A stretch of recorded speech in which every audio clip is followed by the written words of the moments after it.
really horrible person. And it's really sad because all of these people that donated money to this person because they needed it to get surgery so they could survive and live. Alexa has hoarded that money for herself. Absolutely fucking abhorrent, despicable. So we've already established that Alexa Nikolas is a liar, grifter, fraud, and bully. I don't know. Again, when I say evil, I don't actually mean evil, but I mean it in a sense like a lot of her behavior is a little evil. I found some interesting stuff about Alexa that will further cement my argument if it already wasn't clear in the first video. Let's first say Alexa can't let shit go. No matter how long it is, she continuously talks about her bullying experiences on Zoe 101 as if it happened yesterday. Or talk to me. Okay. Jamie stayed completely isolated, never spoke to me whatsoever, but now I had this friend. And so it made me feel okay. And I felt like I was actually having fun for the first time. Yeah. But then towards the end, just one day, it was right before the cutoff of the second season into the third season, and I walked into the makeup trailer.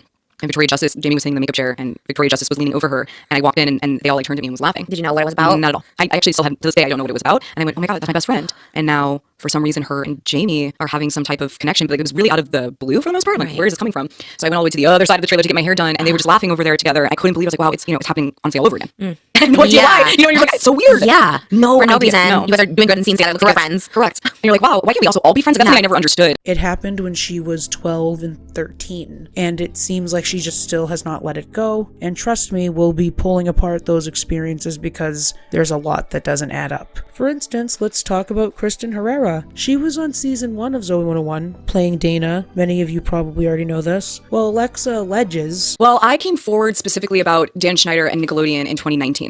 I decided to go live on my Instagram to kind of say a lot of what I experienced on the set. And that was my first, I don't even know what to call it, I guess, like, not expose, but just kind of telling the truth about what happened to me as a child star. And then with Predators, though, that happened, in 2022, so many years later. Oh, wow, so that's actually somewhat recent though. 2019 is like pretty recent. I love how Trish is just like, 2019 was pretty recent. Like, Alexa, don't try to make this seem like you've been doing this for 10, 15 years or something. You've been doing this for like 2 years. Calm down. And then she would ignore me, and then it started to escalate into full-on bullying, where there was a girl who was actually a character that did not look Nicole, and her name was Dana, and she was Zoe's, they're all roommates together, and she was a lot older than us. I think she was like 3 to 4 years older than me, and she didn't necessarily like, I guess, my energy either. They were like just like very cool, and I maybe wasn't like that. I was just like, I want to be friends, I want to have sleepovers, and that was not them. And so then that's when they started getting very cliquey. Yeah. Where it was them having sleepovers and not inviting me, and then they would talk about the sleepovers, Oh my God, Oh, I see what happened. You were jealous. You and Jamie shared the same birthday, but Jamie was getting all the attention. You were jealous that Jamie and Kristen were hanging out and they were doing things. And I get it, Alexa. A lot of girls have probably been in the same situation as you. I've been in the same situation, seeing girls brag about their sleepovers and the fun things they're going to do after school. But that doesn't constitute that as bullying. It's just they didn't want to hang out with you. And I love how she says that they didn't like her energy and how she sneaks in the description of the character Dana to make it seem like Kristen is like Dana. Do you see what she's doing? Do you see it? Then,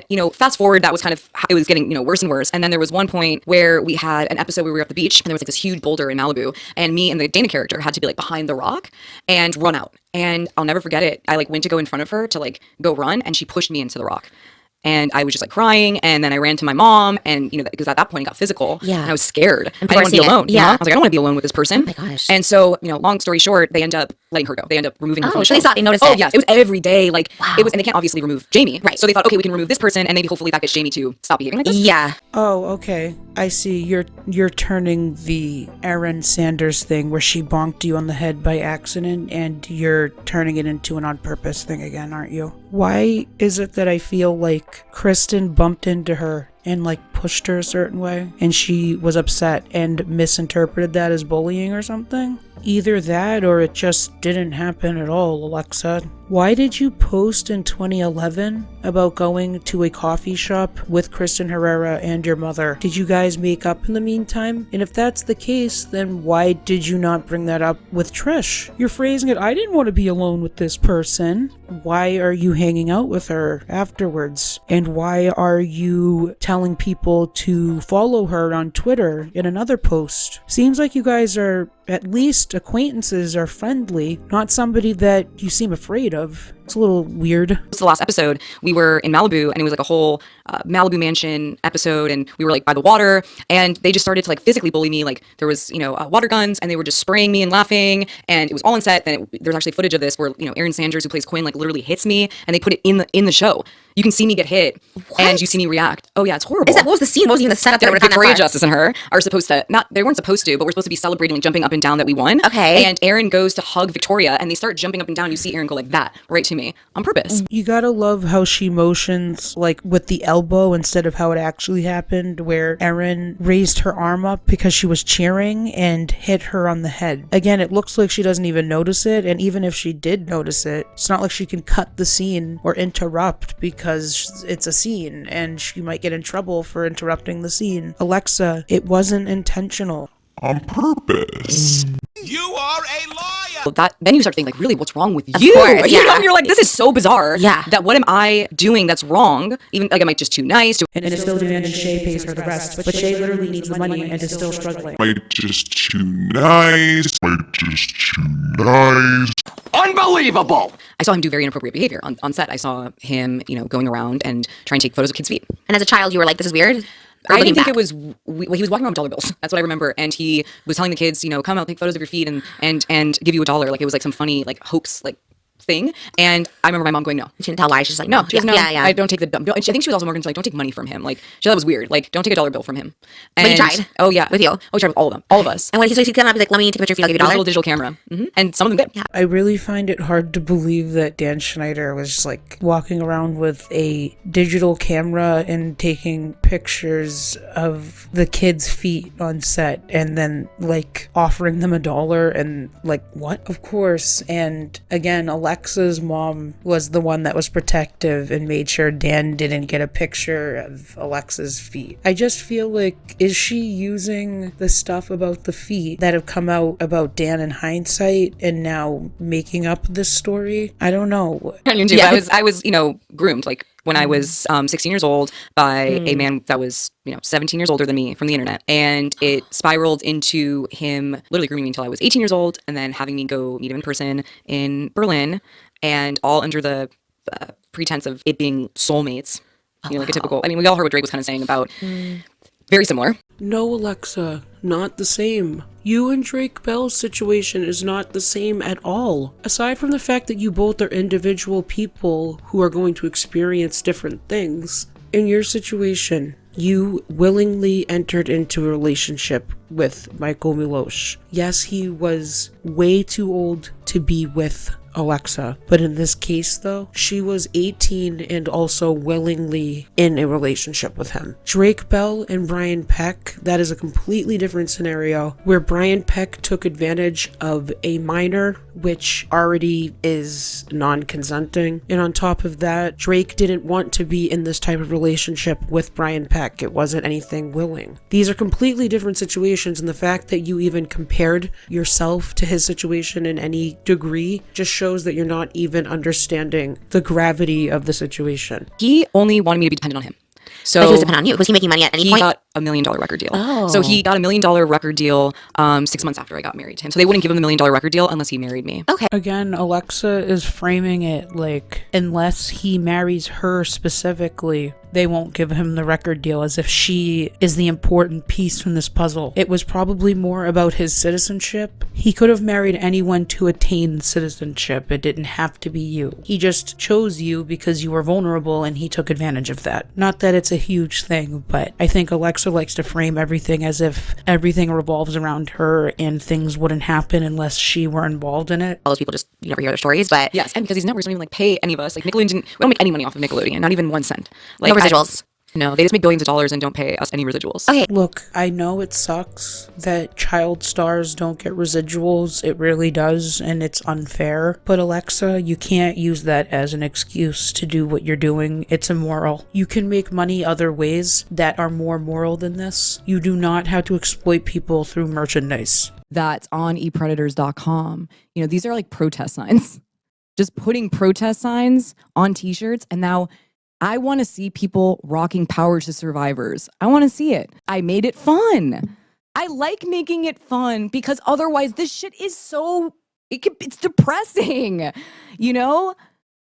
This is, yeah, and people get, I saw like you got backlash for having the merch out. And it's like, you're just trying to make money somehow off something that robbed you. Yeah, well, and like, so the protest sign, like I've been making those t-shirts of the protest signs for the last like year. Then if they're protest signs and you want to make it fun, then make it free. You just want to make money from it. Just say that. Just say that you just want to make money. There have been multiple times where she's kind of used this whole protest sign on t-shirt excuse for her merchandise, and it's just not valid. It's not. You're exploiting victims by doing this. That's not what this movement is about. Alexa knows nothing about being like a feminist or knows nothing about advocacy, like actual advocacy, because if she did, then she'd be probably working towards a degree in like some type of field, a specific field, so she can actually change and make like legislative change. But that's not her goal. She just thinks that throwing like protest signs around is going to actually change stuff for people, and it's just not. If she actually was worried about advocacy or making Eat Predators like a non-profit, then she would have went to a lawyer, would have went to people and actually pushed to make this an actual thing. But she doesn't, because she just cares about herself. Alexa, just accept that no one is wearing your fucking ugly t-shirts. No one actually wants to genuinely wear them. Any person that does buy them is just because you are producing them and because they feel like it gives them a nostalgic rush by buying something by a person that they loved as a child. That's really it. and when they're like, oh, it doesn't go to any survivors, I'm like, you're the survivor.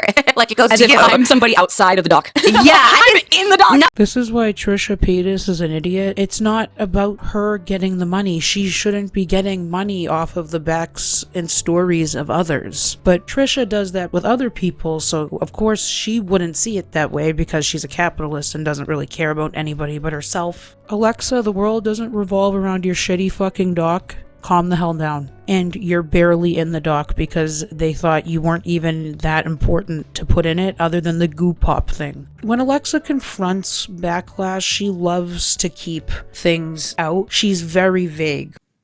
I got a little bit of backlash for posting the thumbnail for today. And it was interesting. I had to turn my comments off. The reason why I turned off my comments wasn't really because I didn't want to silence anybody.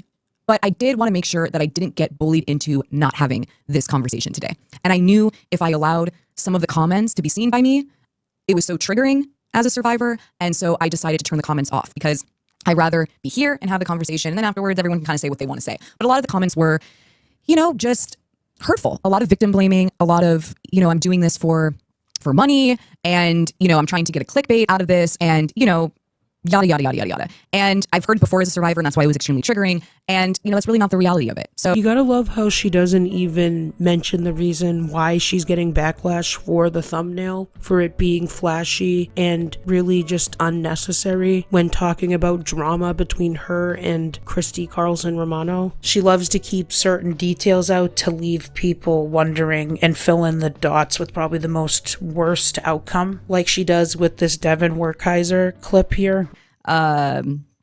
God, Devin Werkheiser. Boy, do I remember you. Sorry, boy, do I remember you. Devin, I remember you at Andrew Caldwell's party, okay?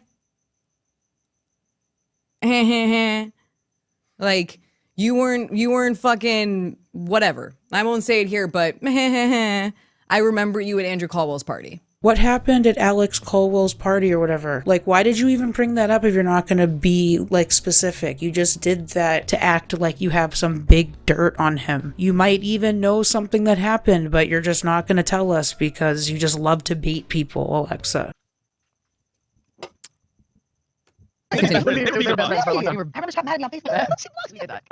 We were like, that was actually like one of the core female relationships in my life. Really? Yeah. Well, she was honestly a really good actress. Like, if she She was a really good actress. Am I not alive? Wait, am I not alive? Wait, is it just me, or am I tripping, you guys? Why are they talking about me like I'm not alive? Oh yeah, she was a really, like a eulogy or whatever the fuck they call it. Why are you getting so upset right now? When you look up your name, it says former actress. Obviously, they're going to use the past tense for that, Alexa. She's getting so triggered for no reason. Everyone is always with the victims, especially no matter what. Yes. And you're not doing anything that's not truthful. So it's like, No. this is an odd attack. People online Yes. definitely love and hate what you're doing, which is like so bizarre because everyone is always with the victim, right? Yes. And then with you, it's like, it does have that sort of push and pull where some people are really upset with you. Well, but it's like, why? Because She doesn't care about anybody but herself. Alexa doesn't stand with all victims. She stands with victims that help her image. And it's very clear and it's very fucking disgusting. You gotta listen to this next part that she talks about because this is exactly why I also can't stand Alexa. She always comes off like she doesn't understand technology or refuses to really understand it, either because she's lazy or she just doesn't want to understand it. The way she describes things feels very like out of touch to me. You're gonna hear that in how she describes this situation. We know what the internet's like, for example. And I was thinking earlier today with my husband, you know, when I grew up, there was no Twitter. There was no Instagram, you know, when I was young. I think Instagram came out, when I was over the age of 18. And I grew up, I remember when text messaging began. You know, I remember sending my first text and being like, this is so wild. Couldn't do anything like that. And I know a lot of survivors out there understand what it feels like when you're experiencing so much trauma that even work is hard to do. Showing up to work is hard to do. Pretending you're happy is hard to do. And, you know, yeah, I'm a child star, but I didn't have any money, you know, and I still had to work. And I just couldn't personally do Cameo. It was something I was not up to. I didn't really understand it either at the time. And I just felt like I had too much to process. And so I wasn't on Cameo. But most of my peers were, like Chris Massey, you know, I think maybe Paul Butcher, you know, all of them, and including Christy Carlson Romano, which is fine, obviously, you know, getting her bag, as she personally likes to say. I get it. I totally get it. And I'm not the type of person that's going to sit here and tell people what you should be doing and how you're making money, etc. I'm really not that type of person. I'm really not going to be unless it's severely harming others. So, you know, for me, my platform specifically is not now just about hopefully one day soon, you know, making a living wage for the advocacy work that I'm doing. Like recently what happened was that t-shirt thing, for example. Yeah. These are all retweet accounts. They're bot bounties. Oh. So people can I did a whole episode about this. So basically there's these, not WhatsApp, but whatever that other app is where you can like have group chats. I forget what it's called with a T. Telegram. Thank you. Yeah, you know. Okay, Telegram. Yeah, there's these NFT bounties that you can do. And you basically give people cryptos to go and attack an account. Oh. And so you can usually tell when someone's doing that by just going and looking at what accounts are saying it. Okay. And they'll usually be retweet accounts where they only have like 15 followers and they're just retweeting things. Like they're paid crypto to boost like NFT things. And so I did this whole uncovering of that like months ago because John Vaccaro, who's Dan Schneider's best friend, does shit like that to me, in my opinion. Like I've followed the trail to John Vaccaro, and ever since I protested Nickelodeon, that is when I started to see these retweet accounts coming out of nowhere. And Dan Schneider's best friend, you know, follows the person who I have a restraining order against. Yeah, look at them. Yeah, just me. No, like there's so much happening on set. I'm like, why is no one else? Yeah, I look at it, I was like, what is this? Oh. And then you're like, at first, like, what the hell is this? And then you look at them and you're like, John, like I just knew, like, you know, yesterday I was like, oh, okay, I know what this is. And that's what also you have to go through when you're doing these things. Yeah. People that have like random money to throw down can literally hire accounts to just trash you. Damn you, yeah. And then, you know, for example, people are actually in my DMs, my email box, so kind and loving and supportive. And all of the people who were part of Quiet on Set are getting the t-shirt, and they knew about the t-shirt before it launched. Yeah. All the people on Quiet on Set are getting the t-shirt before it even launched. All of the people are pre-ordering it, really. I hate to be that person, but I want to see receipts from every single person that said that they were going to buy a shirt and did. Yeah. And then these random people are going to tell it's so trying weird. to make it seem like something's weird. Because I'm like, usually I can see why people get hate. I'm like, this is very odd that you're getting it. So I did this whole uncovering of that like months ago because John Vaccaro, who's Dan Schneider's best friend, does shit like that to me, in my opinion. Like I've followed the trail to John Vaccaro, and ever since I protested Nickelodeon, that is when I started to see these retweet accounts coming out of nowhere. And Dan Schneider's best friend, you know, follows the person who I have a restraining order against, and he's no one knows who he is.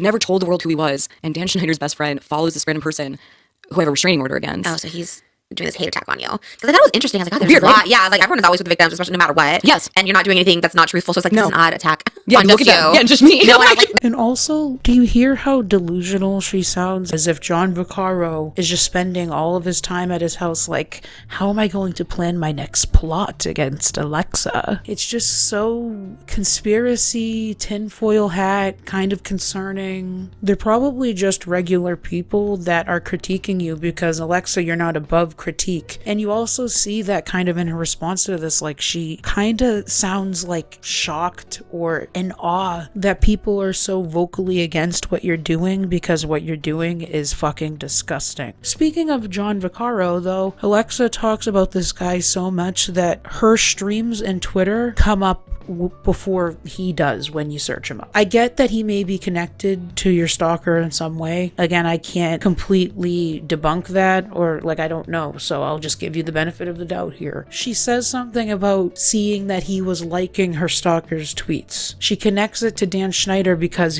he worked for Dan Schneider at a certain point to make it clearly more serious and more sinister. Again, I'm not saying that Dan Schneider and John Vaccaro don't still hang out and do whatever forever as buddies. I don't really know. I don't even know if they're close anymore. But I don't even know if Alexa knows that. And even still, what does this have to do with Dan Schneider specifically? She connects this back to the reason, like, in Quiet on Set, she was upset because Alexa gets upset whenever the world doesn't revolve around Alexa, that they didn't include her in the documentary more because she was on the thumbnail of the 4th episode.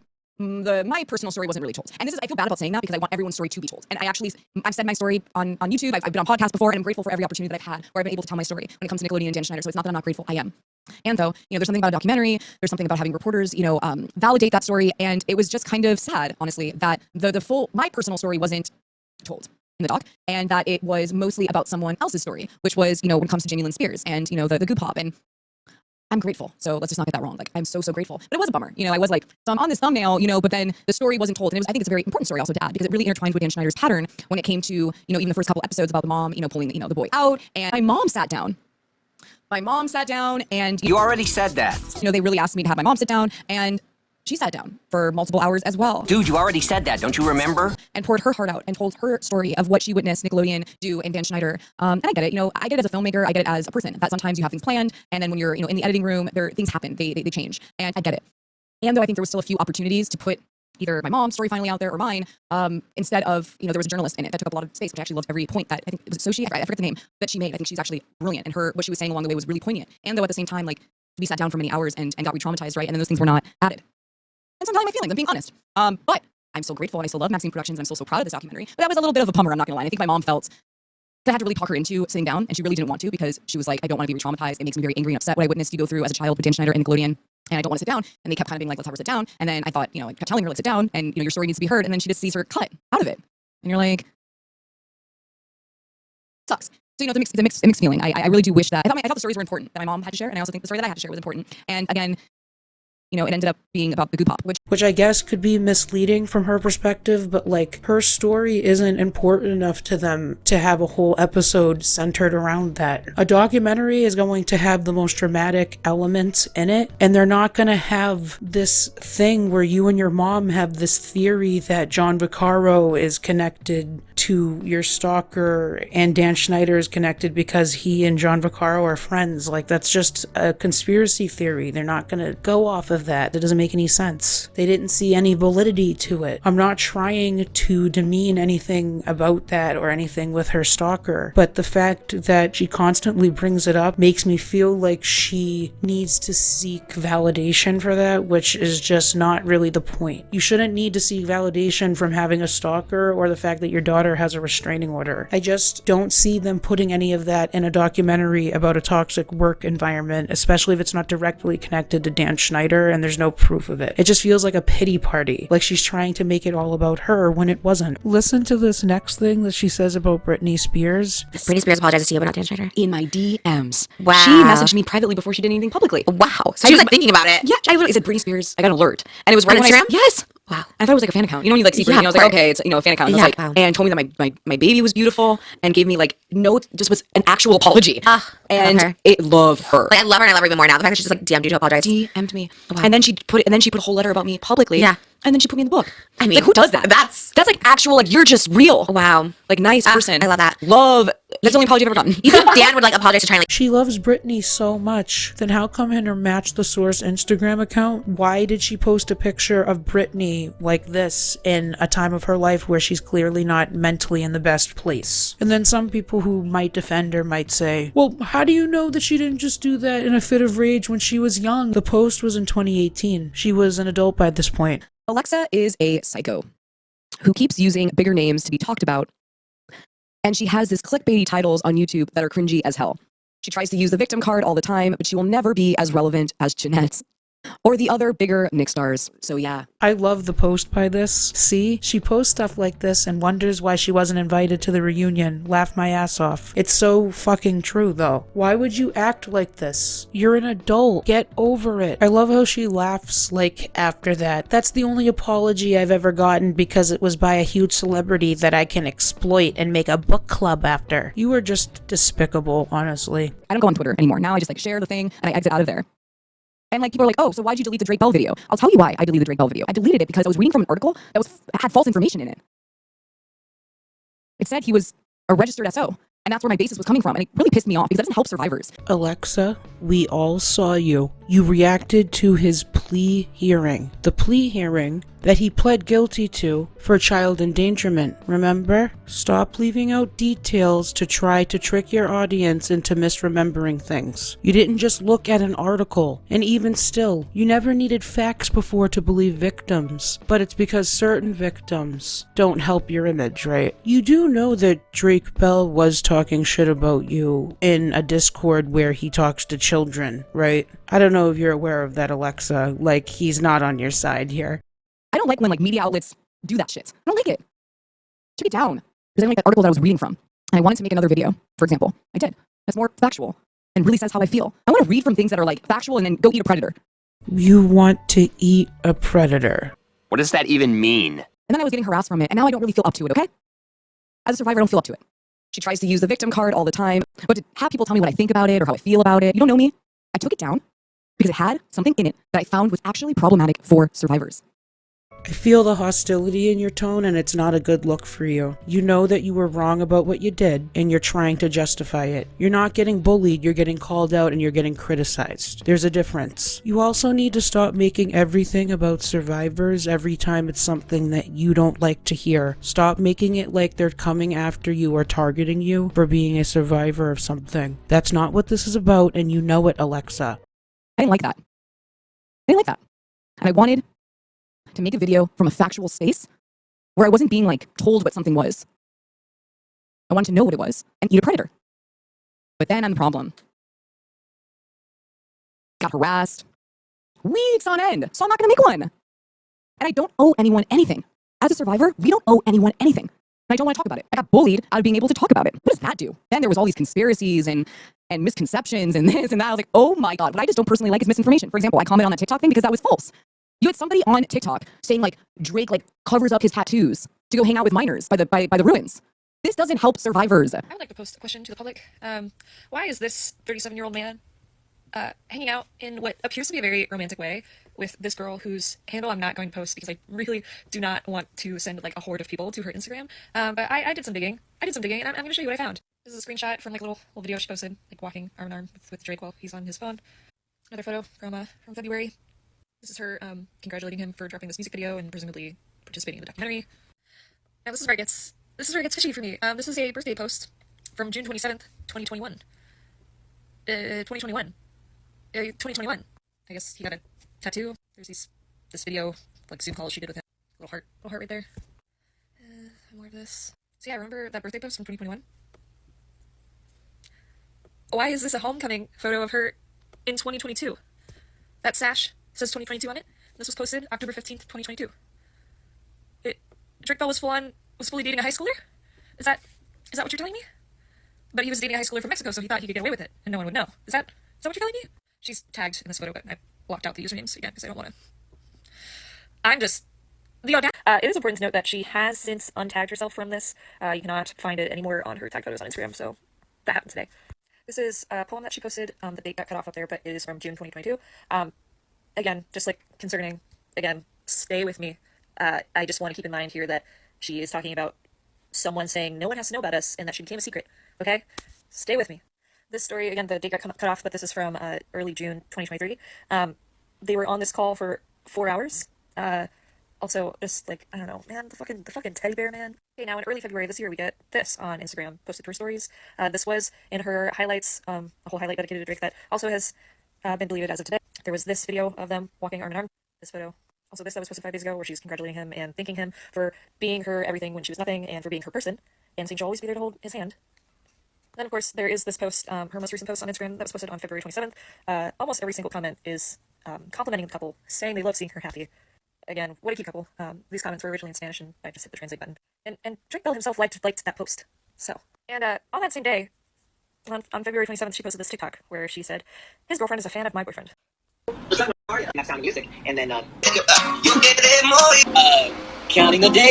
Is this just you? Yeah, I was like, okay, this is really cool. You're like, you know, GC, this is my friend Drake. You open up your bed to you. Oh my God. Happy birthday to you.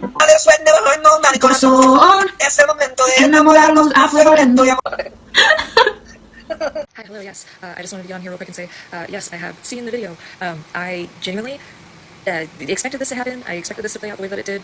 It makes a lot of sense for her to be reacting the way that she is, and I completely understand it, and I hold zero ill will towards her. My issue the entire time has been with Drake Bell and Drake Bell only, because I believe he is a child predator, and he is continuing to groom children. And that is it, full stop. I have provided everything that I have found. I have provided things that people who know her personally or have known her in the past have shared with me, and that's all. I, again, no ill will towards her. I think she has every right to assert her own narrative, like I've said before. And yeah, I expected this to happen. I do expect a certain level of like discrediting and harassment to start ramping up and come my way, because that's like the expected cycle of these things. I do want to be transparent and say that someone posted a photo that I don't know how they found it, but they posted a photo of the last photo in that like Snapchat video montage. There's a photo in front of the Mayan archaeological site, the full picture without the emoji censored face, and it is not Drake Bell, which doesn't surprise me. That was a photo that I was like sitting on for the longest time. I spent literally like maybe 2 hours at like 4 a.m. the other night searching through like every possible photo of Drake Bell, trying to find him wearing that same shirt, and I couldn't find him in the same shirt, but I found like photos of him in like a long enough shirt that like covered his tattoos, and I was like, okay, well like the tattoos could be covered there. So I, based on all the other evidence that I found, I was like, this could still be Drake Bell, especially given the context in which that video was sent to me. But anyway, regardless, that is not Drake Bell in that photo. So Alexa Nikolas has edited and spliced up a clip from her live stream yesterday where she talks about why she's no longer going to be addressing Drake Bell's allegations of abuse and towards children. She's uploaded this clip to her YouTube channel, and in it she talks about how she took down her previous video because there was, misinformation in it. She was reading from that New York Times article, and the New York Times article mistakenly said that Drake Bell had registered as a... And Alexa just like really isn't comfortable with, reading from a piece of misinformation. She wants to be really informed, and that's why she took down that video. And yet she had no issue splicing and editing this clip from her live stream yesterday and re-uploading it. But she can't possibly splice and edit her previous Drake Bell video and upload that. No way. She's also parroting this lie that Drake Bell himself came up with in my comment section, that I apparently put the emojis over the faces in that Snapchat video, which, one, anyone with critical thinking skills can easily see that isn't the case. The emojis were placed on the photos before they were put into that little Snapchat montage when they were originally uploaded to Snapchat. And two, I uploaded proof that I received the Snapchat video as it was from someone who screen recorded it from Nora's Snapchat account. Like, I don't know what else to tell you, Alexa. You need to do a little bit more research and stop getting everything directly from Drake Bell. Or at least make it a little less obvious that you're getting everything directly from Drake Bell. Allegedly. And now, Alexa, you, as someone who advocates for survivors, should know better than to listen to the words of a predator. Like, I don't understand why I have to explain this to you. Like, obviously, Drake Bell is going to cover up what he's doing, and obviously Drake Bell is going to groom people into covering up what he is doing. So anyway, just go ahead and take a gander for yourself, Alexa, because what you're doing is so dangerous. You refuse to call out Drake Bell because you got bullied? That's so weak. That is so weak. You have so many resources. You have so much time, so many supporters. You have a whole entire platform to call out this man. You have a duty. You have a moral duty. Your entire life, your entire work is about calling out predators, and you say that you can't call him out because you got bullied? Alexa. The fact that you latched on to that one Snapchat video is exactly the kind of out that Drake himself needed and wanted. You're playing his own game. You're doing his work for him. Sorry, it does in fact keep going. Yeah, so you can pause to read. All those were from one person. This is from a different person. And yeah, this does align with the fact that there is publicly available information that shows that she is 19 years old now. And another one. There are in fact many messages that I am not sharing publicly still, because I am respecting that there are people who simply do not want their messages, even if they are anonymous, shared with the public. And there are other messages that I'm not sharing publicly because I am still trying to work through how to best navigate this situation, because it is absolutely horrifying the magnitude to which Drake Bell is allegedly a monster. So Alexa, I hope that you're super proud of all the work that you've ever done with Eat Predators, super proud of all the money that you've ever taken for yourself for Eat Predators. And I hope you're happy with your new best friend, Drake Bell. And you continue to support and like all of his Instagram posts. Continue to yell at Josh Peck for not being friends with a maniac. And yeah, I wish you the best. Really and truly. Because Lord, do you need it.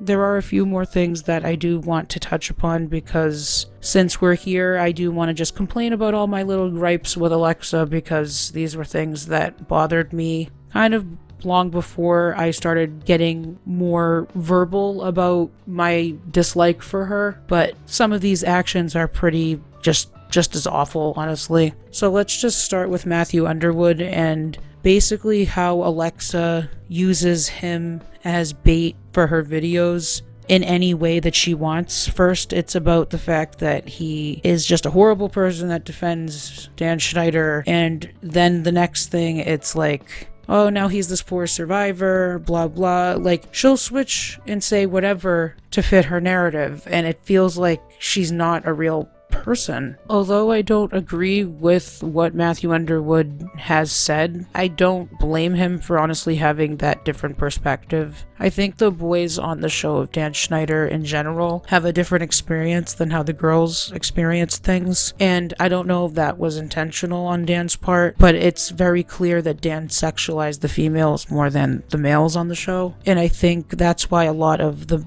men that talk about this now that were kids at the time kind of have a different perspective of things. I don't want to blame them for that though, because it's not their fault, but Alexa kind of shames Matt like it's his fault for having this perspective. Even if you disagree with it, you don't have to slander him for it on your platform where you know that people will go after him if you do this, Alexa. You didn't have to read this private email. It's just so gossipy and not really what Eat Predators is supposed to be about, right? He also, Matthew Underwood, has a few things that I agree with. And at the time when I was watching the stream where Alexa was reading this email, Alexa was defending Sloan, which was brought up in the email. Okay, so moving on. A separate but useful example. Sloan. Oh, here comes Sloan. What do you have to say about Sloan, Matt? What do you have to say? Sloan was the only person, in my opinion, who did any type of investigative work into Dan Schneider and his creepiness and his TV shows. Journalists didn't even touch this shit. No one wanted to comment on the feed, on the kids' feed, on the feed tweets, on the God, okay? Journalists didn't want to touch it. Sloan, you know, sure, there might be flaws, like he's just getting information, but at least he was trying to get to the bottom of something and bringing some awareness to the fact that it was not necessarily okay, right? And I personally never really liked Sloan because of the way that he delivered his videos and kind of glamorized a lot of things in his videos, kind of dramatizing everything up to make it more sinister. I never really liked the presentation of Sloan's videos, the way he would do things and the way he went about things. But Alexa was defending him, and that kind of rubbed me the wrong way. But I kind of ignored it at the time because it was like, whatever, we just kind of disagree there, it's fine. And he also said about Alexa being very, dramatic and hard to approach.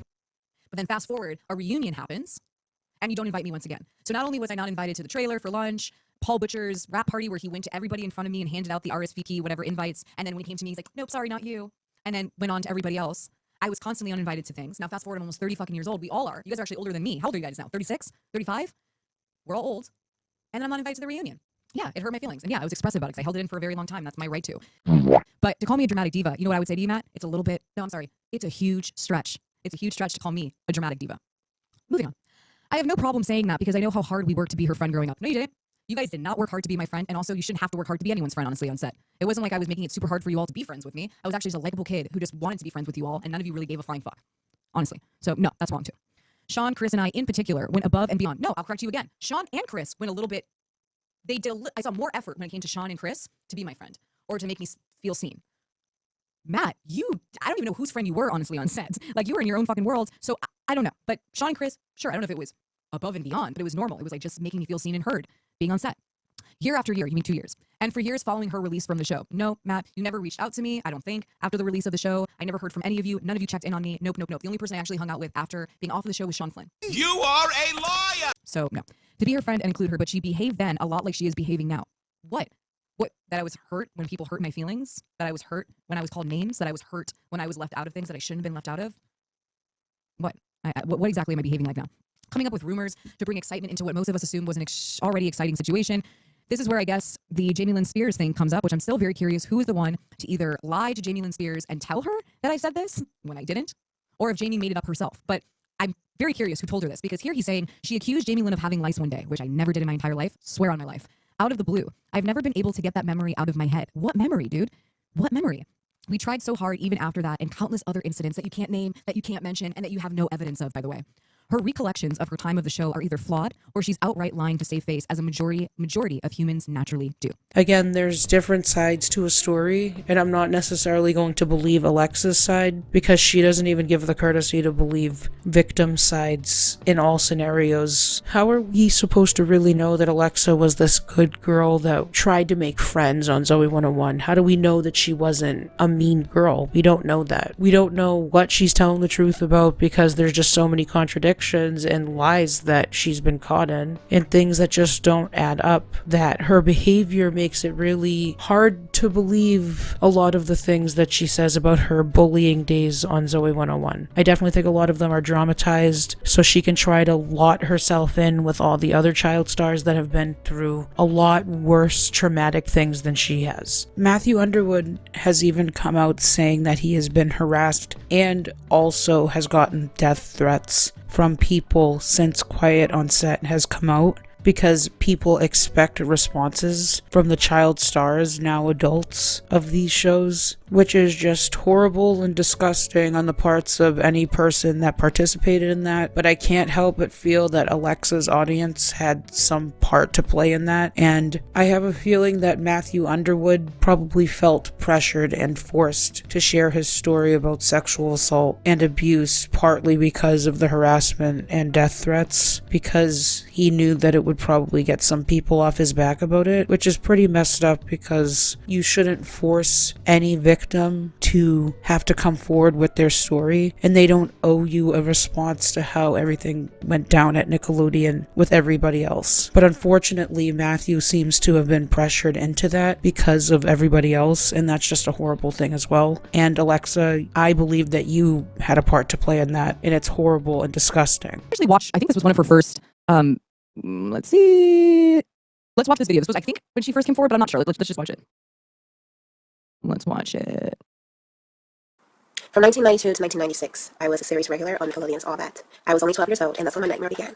I was physically, mentally, emotionally in front of the producers and cast members, and sometimes they could even hear me yelling. But nothing was done to help me until approximately 1996 when CPS was called. And when CPS came, I was pressured by all the adults that were set to protect me to stay silent. I did, and I have. But I can no longer stay silent, and I won't.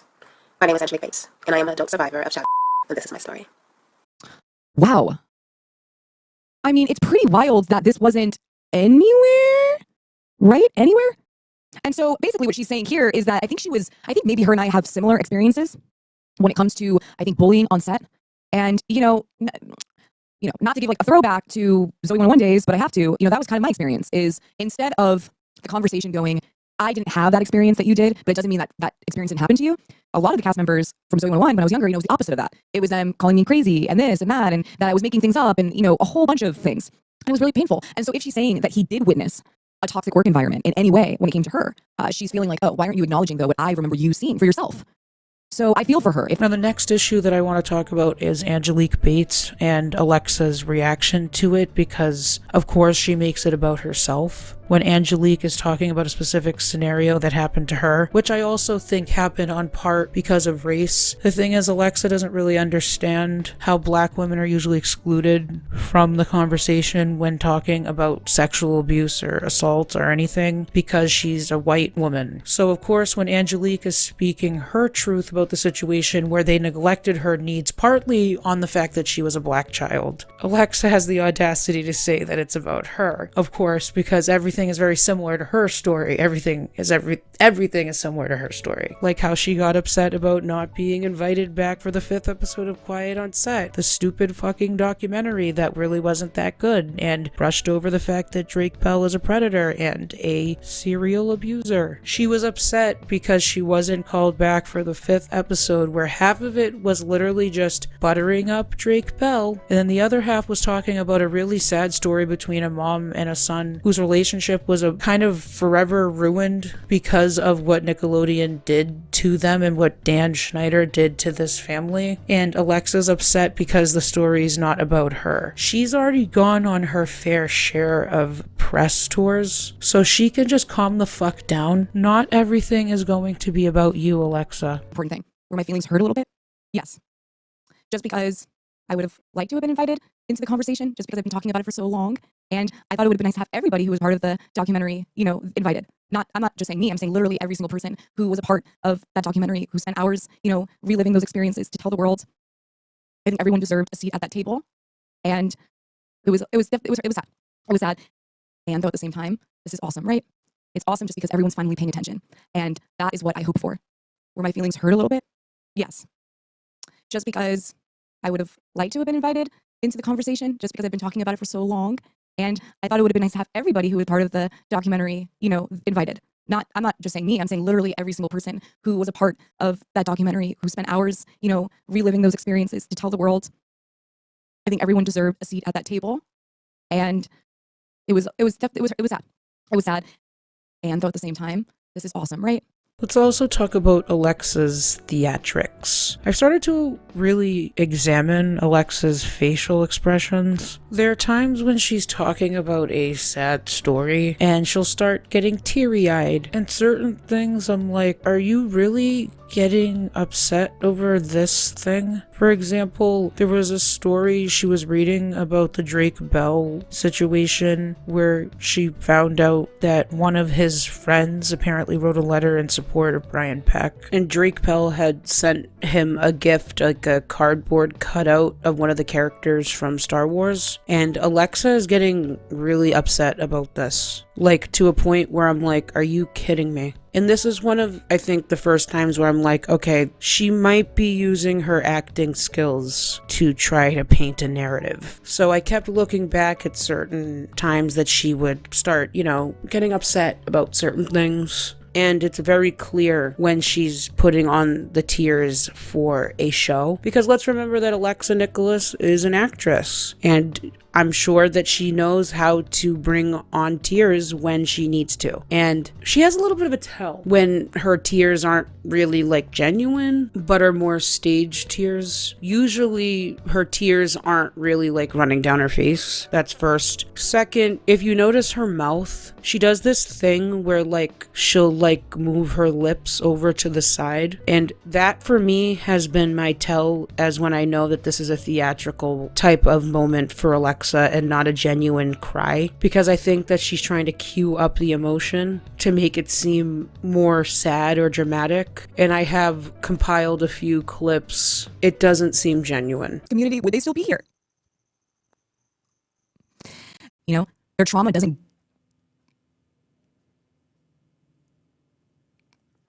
She deleted me too. So. For example, in the video that she deleted, the Drake Bell video, that video actually has moments of genuine Alexa tears. Tell these stories. Not easy for me. Sorry. Thank you, Minka. It's not easy for me as a survivor.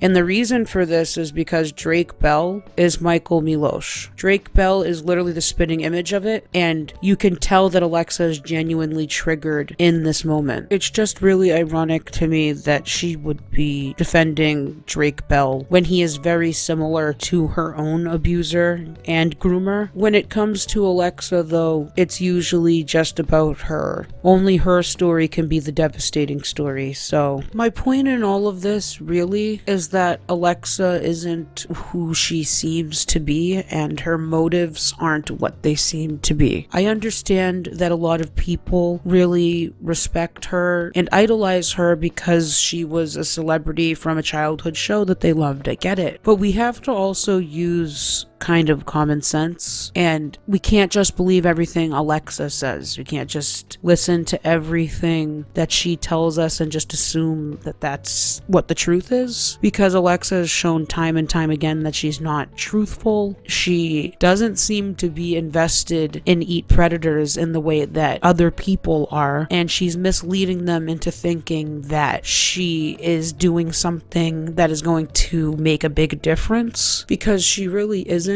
And she isn't really concerned about making a big difference for anybody but herself. And that's really mostly financially. I just don't want people giving their money to this person that isn't doing what they made out to believe that they were doing. And every time I see a comment that defends her, it makes me want to scream. In conclusion, I don't think that you should trust Alexa. I don't think that you should financially support her. I don't think that you should give her your time. And I think that we should group and band together to call her out, because the larger the group of people that criticizes her, the louder we are. And then we can get more people to see that she is a fraud. This is important to me because of everything that Alexa claimed to be standing for. And she is constantly manipulating a lot of people into thinking that she is for this, when really everything is about herself. Please do not fall into that category of trusting this woman. Please critically think, look into everything, and question what she does, because Alexa Nikolas is not trustworthy. The most frustrating thing is when you don't take any accountability. None.